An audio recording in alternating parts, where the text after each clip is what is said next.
Assalamualaikum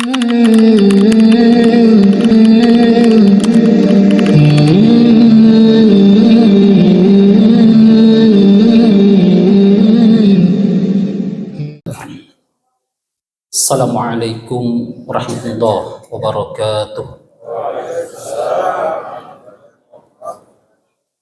Alhamdulillah, alhamdulillahilladzi anzala as-sakinata fi qulubil mu'minin wa adkhala as-sa'adata fi fuadil muhsinin.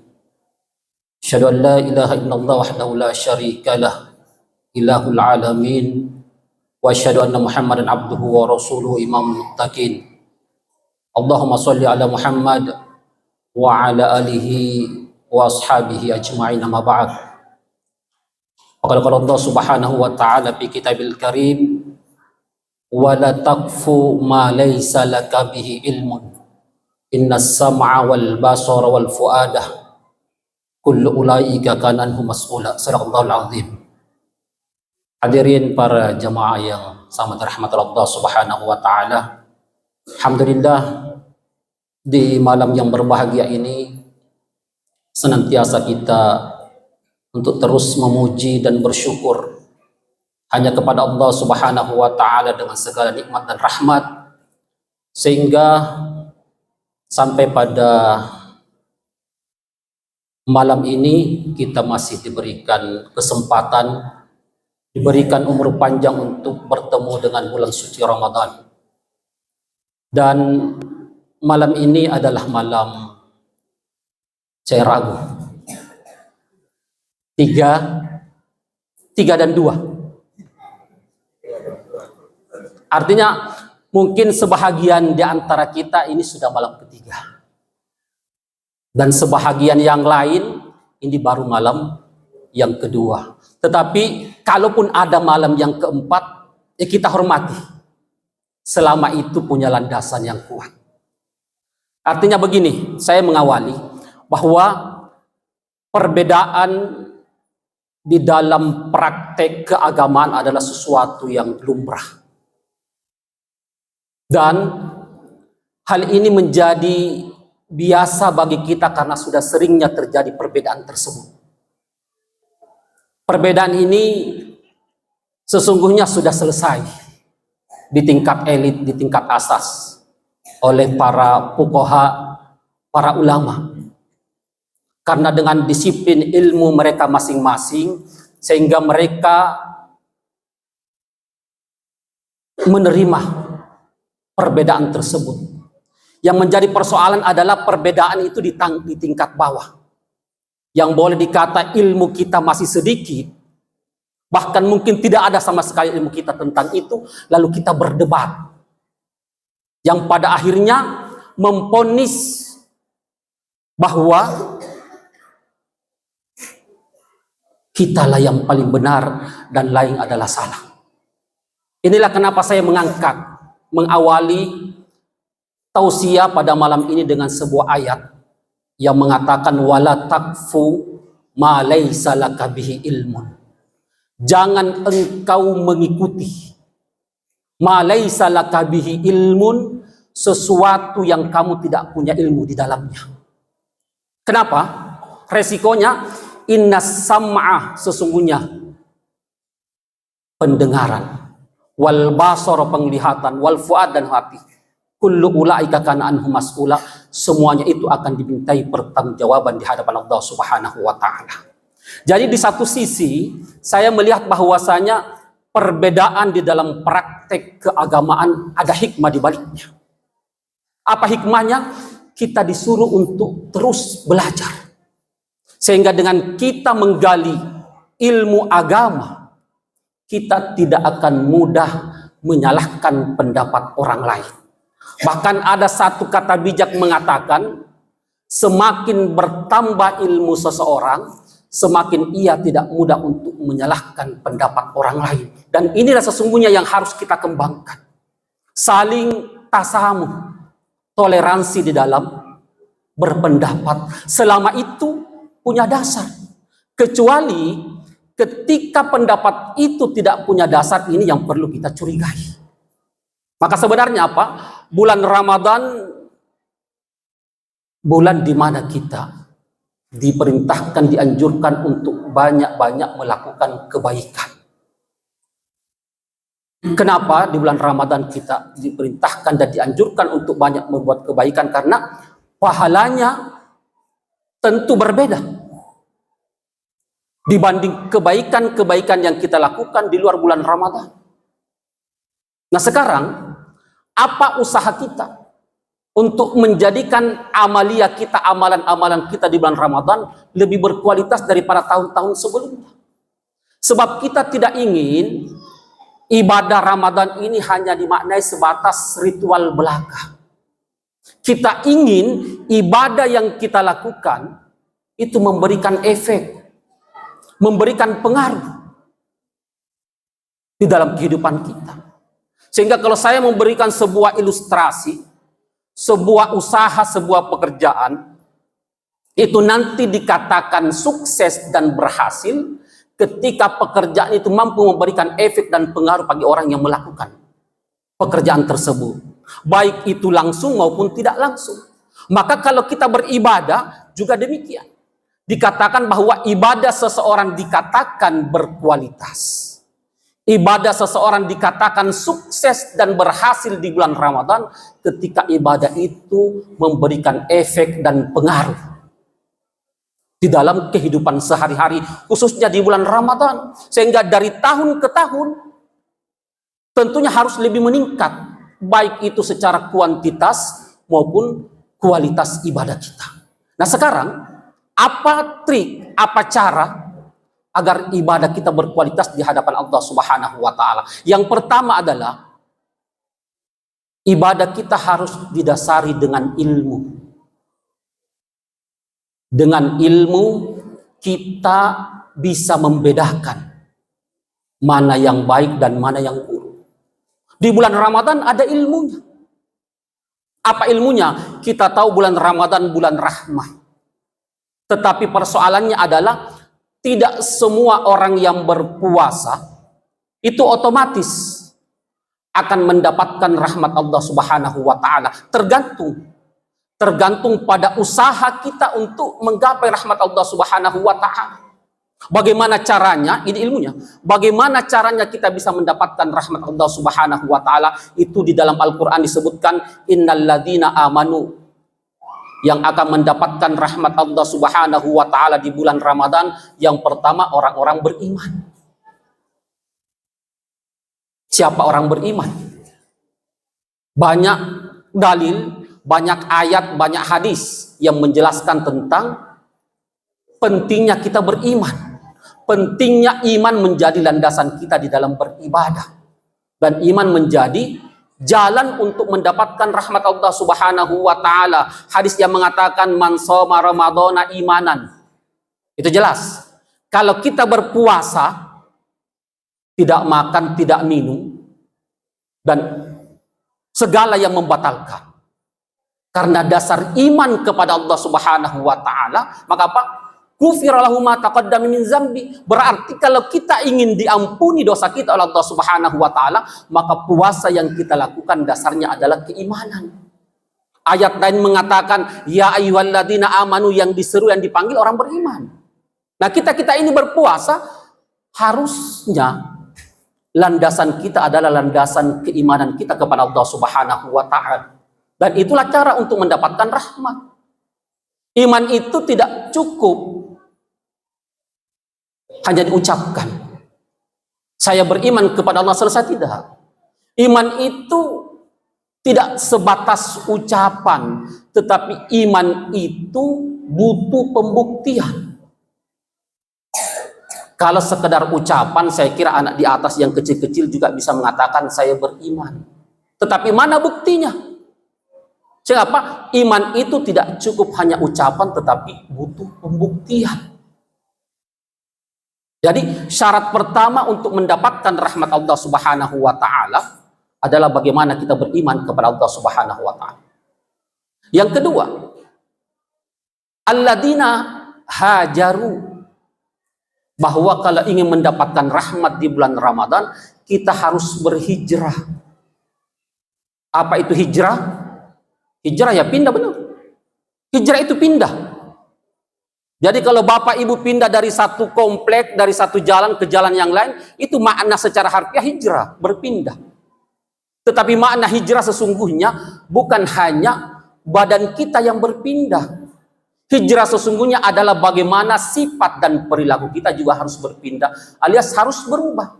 Maka kalau begitu Ramadan tahun ini, ibadah kita harus lebih banyak. Ibadah kita harus lebih berkualitas. Itu artinya hijrah. Kalau ibadah kita sama dengan tahun kemarin, yang berubah hanya mukenanya saja tetapi amalannya tidak berubah, berarti bukan orang hijrah namanya. Kopiah kita baru, sarung kita baru, mukena kita baru, itu bagus untuk menambah semangat kita beribadah. Tetapi jangan cuma pakaian yang berubah, tetapi bagaimana akhlak dan perilaku kita berubah lewat amalan-amalan di bulan Ramadan. Apa yang kita lakukan di bulan Ramadan, kita banyak mengaji, itu yang harus kita galakkan. Kita banyak melakukan kebaikan, kita banyak memberi, itu yang harus kita perlihatkan, yang harus kita tingkatkan. Sehingga betul-betul Ramadan memberikan efek dan pengaruh dalam berubah di dalam melakukan ibadah. Lalu yang ketiga, untuk mendapatkan rahmat Allah Subhanahu wa taala, ini ilmunya. Alladzina jahadu, orang-orang yang bersungguh-sungguh. Berarti berpuasa sebenarnya adalah jihad. Kita berjihad, kita puasa, kita berjihad. Setidaknya apa? Kita berjihad untuk melawan hawa nafsu. Bayangkan di siang hari yang terik, lalu kita lihat iklan sirup di televisi. Itu bahagian dari ujian sebenarnya. Kalau kita tidak kuat iman, mungkin kita buru-buru ke kamar mandi, pura-pura kumur-kumur. 3 yang masuk, 2 yang keluar, 1-nya ditelan. Tapi apa? Karena ada jihad, ada semangat untuk melawan hawa nafsu, maka kita tinggalkan yang seperti itu. Sehingga kalau ketiga-tiganya ada, bahwasanya kita berpuasa karena iman, kita berpuasa karena ingin menghadirkan perubahan, lalu kita berpuasa karena diiringi dengan kesungguhan, apa kata Allah? Ulaika yarjuna rahmatullah. Mereka itulah orang yang mengharapkan rahmat Allah Subhanahu wa taala. Sehingga dengan demikian, kalau kita melakukan ini, kita akan mendapatkan rahmat Allah Subhanahu wa taala. Ini yang pertama ilmunya. Lalu yang kedua, kita kenal Ramadan adalah bulan pengampunan. Memang sesungguhnya kalau kita ingin menelusuri makna Ramadan, Ramadan itu bukan bulan puasa. Maknanya, Ramadan itu berasal dari kata bahasa Arab Ramadan, yang artinya panas membakar. Berarti Ramadan itu keterangan yang memberikan makna bulan di mana dosa-dosa kita dibakar oleh Allah Subhanahu wa taala. Dalam arti Ramadan bulan pengampunan. Bayangkan, 11 bulan kita melakukan dosa dan kesalahan, karena tidak ada manusia yang luput dari namanya dosa, kekhilafan dan kesalahan. 11 bulan kita melakukan dosa dan kesalahan, maka tiba bulan Ramadan adalah kesempatan bagi kita untuk menggugurkan dosa-dosa itu. Ibaratnya apa? Amalan-amalan yang kita lakukan di bulan Ramadan, itulah yang membakar dosa-dosa yang melengket di dalam diri kita. Contohnya apa? Coba perhatikan AC. Kalau ada kipas-kipas, siapa sangka kipas itu awalnya dari besi berkarat. Seperti manusia yang penuh dosa dan kesalahan. Jadi kita ini dengan dosa dan kesalahan tidak ada artinya, tidak ada nilainya di hadapan Allah Subhanahu wa taala. Maka sama dengan kipas angin, sama dengan AC. Awalnya dari besi berkarat, berisi rongsokan, yang mungkin kita simpan di gudang karena tidak ada nilainya. Kalaupun ditimbang, berapa sih harganya besi berkarat? Nah, dengan datangnya Ramadan, kita gambarkan besi yang berkarat itu dibakar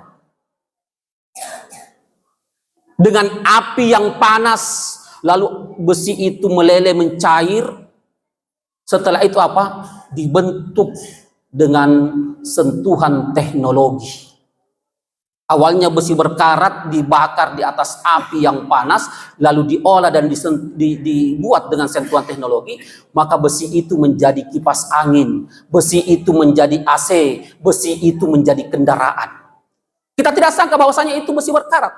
Tapi setelah diolah menjadi sesuatu yang bermanfaat. Maka sama dengan manusia sebenarnya. 11 bulan kita melakukan dosa dan kesalahan, maka di hadapan Allah Subhanahu wa taala itu kita tidak ada nilainya, tidak ada artinya. Kalaupun dijual tidak ada yang mau beli. Karena saking banyaknya dosa yang kita lakukan. Tetapi dengan datangnya bulan Ramadan, Allah Subhanahu wa taala memberi kesempatan bagi kita. Mari kita bakar dosa-dosa yang kita lakukan. Bagaimana caranya? Dengan banyak melakukan kebaikan. Karena konsepnya begini, innal hasanat yuzhibnas sayyiat. Sesungguhnya kebaikan-kebaikan yang kita lakukan itu mampu menghilangkan noda, dosa, kehilapan yang kita lakukan. Sehingga kita banyak berbuat baik adalah cara bagi kita untuk meluluhkan dosa-dosa yang melekat di dalam diri kita. Bahkan di dalam riwayat dikatakan wa'at bisayyi'atal hasanata tamhuha. Iringi dosa yang kita lakukan dengan banyak melakukan kebaikan. Tamhuha, niscaya kebaikan itu akan menghapus dosa. Maka memang sangat disayangkan kalau bulan Ramadan berlalu begitu saja. Hanya sekedar kita berpuasa, tidak makan, tidak minum, tunggu waktu buka selesai. Besok begitu lagi yang kita lakukan. Tidak ada usaha untuk bagaimana kita meningkatkan amalan-amalan yang lain yang mampu menghapuskan dosa-dosa kita. Inilah sesungguhnya kenapa kita menjalankan ajaran agama harus dengan ilmu. Setelah ilmu, kita sudah punya ilmu, baru kita praktekkan dalam bentuk amal. Sehingga ada ungkapan yang mengatakan ilmu tanpa amal adalah sebuah kegilaan. Orang belajar dapat ilmu, tetapi dia tidak mengamalkan ilmunya, itu adalah tindakan orang gila, tindakan kegilaan. Gila maknanya di sini bukan gila secara medis, secara fisik, tapi apa? Perbuatannya tidak masuk akal. Dia tahu ini halal, dia tahu ini haram, tetapi dia tidak melakukan. Malah sebaliknya. Apa yang dilakukan bertentangan dengan ilmunya. Maka itulah yang dikatakan ilmu yang tidak diamalkan adalah sebuah kegilaan. Tetapi sebaliknya, amal yang tidak didasari dengan ilmu adalah kesesatan. Lebih parah lagi, kita beramal, kita mengikuti sesuatu, tetapi kita sendiri tidak tahu apa dasarnya. Yang penting semuanya ikut, kita ikut. Tanpa kita harus tahu dari mana sumbernya. Maka apa? Orang yang melakukan amal tanpa ilmu adalah sebuah kesesatan. Sehingga amalan yang berkualitas adalah amalan yang didasari dengan ilmu. Yang kedua, amalan yang mampu kita buktikan sesuai dengan ilmu pengetahuan kita. Lalu yang ketiga, ilmu dan amal yang tidak dilandasi dengan keikhlasan adalah kerugian. Sehingga meskipun kita punya ilmunya bahwasanya Ramadan bulan pengampunan, lalu kita banyak-banyak melakukan kebaikan, kalaupun kita melakukan kebaikan atas dasar ilmu, tetapi tidak dilandasi dengan keikhlasan kepada Allah Subhanahu wa taala, maka kita rugi. Bahkan mungkin apa yang kita lakukan sia-sia. Jadi puasa, kalau kita maknai hanya sekedar tidak makan, tidak minum, tetapi amalan ataupun perbuatan kebiasaan-kebiasaan lain tetap kita lakukan, maka apa? Puasa kita sia-sia. Sehingga dikatakan kamin so'imin, betapa banyak orang berpuasa, laisa lahu min siyami, tetapi apa? Dia tidak mendapatkan apa-apa dari puasanya illal ju' wal atash, kecuali hanya rasa lapar dan haus. Artinya rugi. Kalau kita hanya mendapatkan rasa lapar dan haus tanpa mendapatkan pahala. Kenapa demikian? Karena puasa kita tidak dibarengi dengan amalan-amalan yang lain. Dikatakan juga syahrul Ramadan, syahrul Quran. Jadi bulan Ramadan itu bulan mulia. Mulianya bulan Ramadan bukan karena puasa kita, tetapi mulianya Ramadan karena di bulan Ramadan diturunkan Al-Quran. Di dalam Al-Quran dikatakan syahrul Ramadan unzila fil Quran, hanya di bulan Ramadan Al-Quran itu diturunkan. Sehingga apa? Hudan linnas. Al-Quran itu menjadi pedoman bagi kita. Itulah kenapa sehingga bulan Ramadan dikatakan bulan mulia, karena di bulan Ramadan Al-Quran diturunkan menjadi pedoman tuntunan bagi kita untuk mendapatkan keselamatan. Yang pada akhirnya amalan-amalan ini kalau kita lakukan atas dasar ilmu, atas dasar amal, lalu ikhlas kepada Allah Subhanahu wa taala, itulah yang akan mengantarkan kita pada pribadi-pribadi orang-orang yang bertakwa. Jadi bertakwa itu tidak hanya di bulan Ramadan, bahwasanya 30 hari kita berpuasa selesai, setelah itu saya menjadi orang bertakwa. Tidak. Takwa itu butuh kehati-hatian, butuh kesabaran, butuh perjuangan. Tidak cukup sebulan. Kalau seandainya berpuasa sebulan kita sudah menjadi bertakwa, buat apa kita lagi puasa tahun ini? Kan tahun kemarin kita sudah puasa, sudah bertakwa. Tetapi apa? Semuanya butuh proses, butuh perjuangan. Sehingga apa? Kita selalu berdoa kepada Allah Subhanahu wa taala, mudah-mudahan kita senantiasa diberikan kekuatan, diberikan keteguhan untuk bisa memaksimalkan hari-hari di bulan Ramadan dengan ibadah yang berkualitas, sehingga dengan tersebut kita menjadi hamba yang bertakwa di hadapan Allah Subhanahu wa taala. Saya kira demikian pengingat.